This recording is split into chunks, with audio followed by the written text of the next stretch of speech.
واذکروا اذ انتم قلیل مستضعفون فی الارض تخافون ان یتخطفکم الناس فآواکم وأیدکم بنصرہ ورزقکم من الطیبات لعلکم تشکرون یا ایھا الذین آمنوا لا تخونوا اللہ والرسول وتخونوا اماناتکم وانتم تعلمون واعلموا انما اموالکم واولادکم فتنہ وان اللہ عندہ اجر عظیم یا ایھا الذین آمنوا ان تتقوا اللہ یجعل لکم فرقانا ویکفر عنکم سیئاتکم ویغفر لکم واللہ ذو الفضل العظیم صدق اللہ العظیم۔ یہ جو 4 آیات میں نے ابھی تلاوت کی ہیں 3 سورہ انفال کے تیسرے رکوع کی آخری 3 آیات ہیں، اور چوتھی جو ہے وہ چوتھے رکوع کی پہلی ہے۔ ان میں سے پہلی آیت جیسا کہ میں نے عرض کیا تھا گزشتہ نشست میں، یہ 100% ہم پاکستانیوں پر منطبق ہوتی ہے۔ وَاذْكُرُوا إِذْ أَنْتُمْ قَلِيلٌ مُسْتَضْعَفُونَ فِي الْأَرْضِ، یاد کرو جب کہ تم اقلیت میں تھے، قلیل تعداد میں تھے، اور تمہیں زمین میں دبا لیا گیا تھا، تمہیں ایک اکثریت جو ہے اس نے کچل دیا تھا۔ تخافون ان یتخطفکم الناس، اور تم ڈر رہے تھے کہ لوگ تمہیں اچک کر لے جائیں گے۔ پہلے تو یہ سمجھیے کہ جو تعویل خاص ہے، جب یہ آیات نازل ہوئی اس وقت اس کا کیا مفہوم سمجھا گیا، اس کانٹیکسٹ میں یہاں خاص طور پر مہاجرین مکہ جو ہے وہ مخاطب ہیں۔ وَاذْكُرُوا إِذْ أَنْتُمْ قَلِيلٌ، تم مکے میں اقلیت میں تھے، تھوڑے تھے، تمہاری تعداد کم تھی۔ مستضعفون فی الارض، ضعف کہتے کمزوری کو، استعضاف باب استفعال پر ہوگا کمزور کر لینا، کسی کو دبا دینا۔ مستضعف جسے دبا دیا گیا ہو، تو تم مستضعف تھے، تم دبے ہوئے تھے، پس رہے تھے، کفار تمہیں ستا رہے تھے، ٹارچر کر رہے تھے، ایذائیں دے رہے تھے۔ وَاذْكُرُوا إِذْ أَنْتُمْ قَلِيلٌ مُسْتَضْعَفُونَ فِي الْأَرْضِ، یہاں فی الارض سے مراد مکے کی سرزمین۔ تخافون یتخطفکم الناس، اور تمہیں اندیشہ تھا کہ لوگ تمہیں اچک کر لے جائیں گے، کسی وقت کسی کو قتل کر دیا جائے گا، کسی وقت اس کے گھر سے لے کر نکل جائیں گے لوگ اور اسے کہیں جا کر قتل کر دیں گے، کسی وقت اندیشہ تھا۔ اس لیے کہ مسلمانوں کو تو اجازت ہی نہیں تھی ہاتھ اٹھانے کی، جو بھی کوئی اقدام کرتا اس کے راستے میں کوئی رکاوٹ تھی نہیں۔ تو یہ 3 الفاظ نوٹ کیجئے۔ اذ انتم قلیل، نمبر 1 تم کم تھے، تعداد میں کم تھے۔ مستضعفون فی الارض، سرزمین مکہ میں تمہیں دبا دیا گیا تھا، تم پر مسلط ہو گئے تھے کفار، چھائے ہوئے تھے۔ تخافون یتخطفکم الناس، اور تمہیں اندیشہ تھا کہ لوگ تمہیں اچک کر لے جائیں گے۔ اب اللہ نے کیا کیا؟ پھر 3 الفاظ، فآواکم، اللہ نے تمہیں پناہ دی۔ مراد کیا ہے؟ ہجرت کر کے تم مدینے میں آ گئے، یہاں تمہیں پناہ مل گئی، یہاں کے رہنے والے اب تمہارے مددگار ہیں، انصار ہیں۔ وَأَيَّدَكُمْ بِنَصْرِهِ، اور تمہاری مدد کی اپنی نصرت کے ساتھ۔ غزوہ بدر سے پہلے جو میں نے بتایا کہ 8 مہمات تھیں جن میں کسی مسلمان کا کوئی نقصان نہیں ہوا، اللہ کی نصرت شامل حال رہی۔ وَرَزَقَكُم مِّنَ الطَّيِّبَاتِ، اور تمہیں بہترین اور پاکیزہ رزق عطا کیا، لَعَلَّكُمْ تَشْكُرُونَ، تاکہ تم شکر کرو۔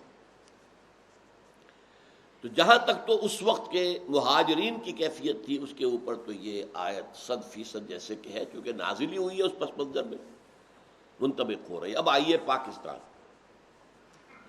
ہندوستان میں ہمارا حال کیا تھا؟ ہم اقلیت میں تھے، اذ انتم قلیل۔ نمبر 2 مستضعفون فی الارض، ہم اپنے ہی علاقوں میں ہندو سے دبے ہوئے تھے، ساری تجارت ان کے ہاتھ میں، سارا صنعت و حرفت ان کے ہاتھ میں، تعلیم میں وہ بہت آگے، سرکاری ملازمتوں میں بہت آگے، تنظیم میں بہت آگے، سرمایہ داری میں بہت آگے، یہاں تک کہ مسلم اکثریت کے علاقوں میں بھی غلبہ جو ہے وہ ہندو کا تھا۔ ہندو تمدن کا اتنا اثر پنجاب میں تھا کہ گائے کا گوشت کا لفظ استعمال نہیں کرتا تھا مسلمان، بڑا گوشت، بڑا گوشت، گائے کا گوشت کبھی نہیں کہتا تھا۔ ہندو کا خوف، ہندو انوائے نہ ہو جائے، اور یہاں مسلمان بہت کم کھاتے تھے گائے کا گوشت، جبکہ یو پی میں اصل کھانے کا گوشت گائے کا تھا۔ بکرے کی دکان کے اوپر تو اگر کوئی کھڑا ہوا نظر آتا تھا تو اس سے پوچھتے تھے خیریت ہے؟ یہ تو مریضوں کے کھانے کا گوشت ہے، نرم ہے، آسانی سے ہضم ہونے والا، یہ بیمار لوگ کھاتے ہیں۔ جیسے آپ کو یاد ہوگا کوئی اگر سوڈا واٹر کی بوتل لے کے گھر جا رہا تب بھی پوچھتے تھے خیریت ہے، اس لیے کہ یہ سوڈا واٹر وغیرہ جو ہے بیچارے مریضوں کو پلایا جاتا تھا، عام حالات میں تو پینے کی شے نہیں تھی۔ پنجاب میں اگر کوٹا سسٹم نہ ہوتا تو کوئی مسلمان اعلیٰ تعلیم یافتہ ہو ہی نہیں سکتا تھا۔ انجینئرنگ کالج میں، میڈیکل کالج میں داخلہ مسلمان کا امپاسبل ہوتا، اس لیے کہ مسلمان تعلیم میں پیچھے تھے، وہ میرٹ کے اوپر آ ہی نہیں سکتے تھے۔ وہ تو کوٹا سسٹم ہے جس نے بچایا کہ ان کو چونکہ ان کی ایک فکس کر دی گئی تعداد سیٹوں کی، تو لوگ جو ہے میڈیکل کالج اور انجینئرنگ کالج میں پہنچے۔ تو مستضعف سندھ کا حال کیا تھا؟ ہندو بڑی چھوٹی مائنورٹی، لیکن پوری معیشت جو ہے صوبہ سندھ کی وہ ہندو کے ہاتھ میں تھی۔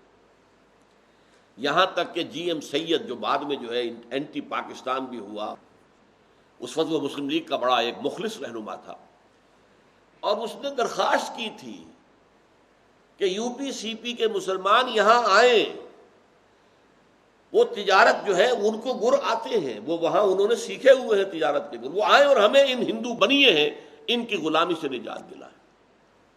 یہ اس کی اپیل تھی 1943 میں کہ یہاں آئیں، ہجرت کر کے آئیں، اور واقعتاً جب ہجرت کر کے لوگ آئے تو انہوں نے کھلے ہاتھوں استقبال کیا۔ تو بعد میں وہ ایک لمبی بحث ہے، میری کتاب ہے استحکام پاکستان اور مسئلہ سندھ، جس میں میں نے گفتگو کی ہے ان معاملات پر، حالات کیوں بگڑے، پھر دشمنی کیوں ہو گئی، وہ تو ہمارا اپنا غلط طرز عمل تھا۔ تو ہم اپنے ہی علاقوں کے اندر بھی، اکثریت کے علاقوں میں بھی، بنگال کی تقسیم کیوں کرائی تھی مسلمانوں نے؟ کہ ہندو غالب تھا، بری طریقے سے غالب تھا، زمیندار ہندو تھا، کاشتکار مسلمان تھے، تقسیم کروائی، لیکن ہندوؤں نے وہ تقسیم پھر واپس کروائی، پھر وہ پاکستان بننے کے اوپر دوبارہ تقسیم ہوا، اور پھر ایسٹ پاکستان کے مسلمان کو کوئی سانس لینے کا موقع ملا۔ تو جان لیجئے کہ بالکل یہ الفاظ ہماری اس کیفیت پر منطبق ہوتے ہیں جس کیفیت میں کہ ہم نے پاکستان کا مطالبہ کیا۔ وَاذْكُرُوا إِذْ أَنْتُمْ قَلِيلٌ مُسْتَضْعَفُونَ فِي الْأَرْضِ تَخَافُونَ يَتَخَطَّفَكُمُ النَّاسُ، تم ڈر رہے تھے کہ لوگ تمہیں اچک کر لے جائیں گے۔ بعین ہی یہ پوزیشن تھی کہ اندیشہ یہ ہو رہا تھا کہ اگر پاکستان، ہندوستان ون پیس آزاد ہو گیا، متحد ہندوستان، تو پھر تو ہندو بری طریقے سے ہمیں اچک لے گا، ہمیں ایکسپلائٹ کرے گا، ہمیں دبائے گا، ہماری ثقافت ختم کر دے گا، ہماری زبان ختم کر دے گا، ہمارا مذہب ختم کرے گا، اس لیے کہ شدھی کی تحریک شروع ہو چکی تھی بڑے پیمانے کے اوپر۔ یہ میوات کے علاقے میں ہندو مسلمان ہو رہے تھے۔ یہ خطرہ تھا در حقیقت کہ اگر اکھنڈ بھارت کی حیثیت سے ہندوستان آزاد ہوتا ہے تو ہندو اکثریت، ہندوؤں کے وسائل و ذرائع، ہندوؤں کے پاس جو دولت تھی، جو وہ صنعت و حرفت اور تجارت پر جس طرح وہ قابض تھے، وہ تو پھر ہمارا جینا محال کر دیں گے۔ تخافون، یہ خوف تھا تمہیں، ان یتخطفکم الناس، کہ لوگ تمہیں اچک لے جائیں گے۔ اس پوزیشن میں تحریک پاکستان چلی ہے۔ یہی تین خطرے جو مسلمانان مکہ کو محسوس ہو رہے تھے، جو اس وقت کی کیفیات تھی، بعین ہی مسلمانان ہند کی یہ کیفیت تھی کہ جس کیفیت میں پھر علاج کے طور پر، ایک تجویز اور تدبیر کے طور پر پھر پاکستان کے قیام کا مطالبہ کیا گیا۔ اللہ نے، اب دیکھیے تین الفاظ، اللہ نے تمہیں پناہ دی، پاکستان میں ہمیں پناہ ملی کہ نہیں ملی؟ بہار کے لوگ مشرقی پاکستان میں پناہ گزین ہوئے یا نہیں ہوئے؟ یہاں کے عام پنجابی جو ہے، خاص طور پر جانگلی، پناہ گیر، پناہ گیر، یہ پناہ ہی تھی جو ہم نے لی تھی آ کر. فآواکم، اللہ نے تمہیں پناہ دی. وَأَيَّدَكُم بِنَصْرِهِ، اور تمہاری مدد کی اپنی نصرت کے ساتھ. اس کا پس منظر کاش کہ آپ کو معلوم ہو. ماؤنٹ بیٹن اور کانگریس سازش یہ تھی کہ چند مہینوں کے اندر اندر پاکستان بیٹھ جائے گا. توقع تھی انہیں. پاکستان وائبل ہے ہی نہیں، چل ہی نہیں سکتا. ہمارے حصے کے جو پیسے تھے، جو فنڈز تھے، روک لیے گئے. پاکستان میں قائد اعظم کے پاس سرکاری ملازم جو مرکزی حکومت کے تھے، ان کے پاس دینے کے لیے تنخواہ کا ایک پیسہ نہیں تھا. وہ تو پھر آدم جی، بڑا آدم جی جو تھا، he came to the rescue. اس نے آ کر چیک بک سامنے رکھ دی قائد اعظم کے، جتنی رقم آپ چاہیں لکھ لیں. آدم جی کے اس پیسے سے مرکزی حکومت کے ملازمین کو تنخواہ دی گئی ہے. پاکستان فوج کا ہمارا ساز و سامان روک لیا. سپاہی چلے جائیں، ٹینک نہیں جائیں گے، اسلحہ نہیں جائے گا. اور پھر جو ایکسوڈس جس طرح زبردستی کیا گیا، مغربی پاکستان سے ہندو کو نکالا نہیں گیا. یہ ضرور ہے بعض جگہوں کے اوپر ان کا قتل عام ہوا ہے، جیسے کہ خبریں آ رہی تھیں، جیسے بہار میں ہو چکا تھا، تو اس کا رد عمل تو تھا. لیکن یہ ہے کہ وہ وحشیانہ قسم کے معاملہ جو کہ مشرقی پنجاب میں ہوا ہے، اس کا کوئی تصور نہیں. مسلمان وہ کام کر نہیں سکتا. اور پھر یہ کہ انہیں زبردستی نہیں نکالا گیا یہاں سے. مشرقی پنجاب سے تو نکالا گیا، زبردستی نکالا گیا. اس لیے کہ یہ جا کر اتنا بڑا بوجھ بن جائیں گے پاکستان کی معیشت پر، پاکستان بیٹھ جائے گا. اللہ نے مدد کی، نصرت کی. مشرقی یہ ہمارے کشمیر میں سے بھی کچھ لوگ اٹھ کھڑے ہوئے، کچھ حصہ تو کم سے کم پاکستان میں شامل کر لیا انہوں نے. بلتستان تو آ گیا، گلگت تو آ گیا، آزاد کشمیر تو آ گیا. یہ ہے اللہ تعالی کی تائید. فآواکم، اس نے تمہیں پناہ دی. وَأَيَّدَكُم بِنَصْرِهِ، اور تمہاری مدد کی اپنی نصرت سے. وَرَزَقَكُم مِّنَ الطَّيِّبَاتِ، اور تمہیں پاکیزہ چیزوں کا رزق عطا کیا. جیسے مدینے میں آ کر کھجوروں کی بہتات، انگوروں کی بہتات، اللہ تعالیٰ نے پھر ظاہر بات ہے کہ جو مہاجر آئے وہ بھی ان سے مستفید ہوئے. اسی طرح پاکستان کے چند پہلے سالوں میں جس قدر کراپس جو ہیں، جس قدر عمدہ ہوئی، اس کا آج شاید آپ کو تصور نہ ہو. بھرپور کراپس. اللہ تعالیٰ نے ہماری مدد کے لیے رزق کا سامان بھی کیا. لعلکم تشکرون، تاکہ تم شکر کرو. یہ ہے جہاں ہم آ کر فیل ہو گئے. ہم نے یہاں کی نعمتوں کو سمجھا بس یہ اب یہ خان نعمت ہے، ہم نے عیش کرنے. ہندوؤں کی چھوڑی ہوئی جائیدادوں کے اوپر بھوکے کتوں کی طرح ٹوٹ کر گرے، جھوٹ بول کر، جھوٹے حلف اٹھا کر، اور انہوں نے جائیدادوں پر قبضے کیے. پھر جس طرح کا معاملہ رہا ہے، سیاسی دھما چوکڑی. وہ وعدہ اللہ سے جو کیا تھا کہ ہمیں انگریز اور ہندو کی دوہری غلامی سے نجات دے، ہم تیرے دین کا بول بالا کریں گے، وہ کہاں گیا؟ شکر تو یہ تھا کہ ہم پھر اللہ کے دین کو نافذ کرتے، قائم کرتے. وہ نظام عدل و قسط جو ہے، دین قیم، دین حق، اس کو یہاں نافذ کرتے. وہ احکام شریعت جو اللہ نے دیے ہیں، جن سے بہتر قوانین ممکن نہیں ہیں، ان کو نافذ کرتے. گاڈ گیون لاز، اللہ کے دیے ہوئے قوانین. اس سے بہتر کون ہو سکتا ہے قانون ساز؟ وہ عقل کل جس نے یہ قوانین ہمیں دیے. لیکن نہیں. Here we have failed badly.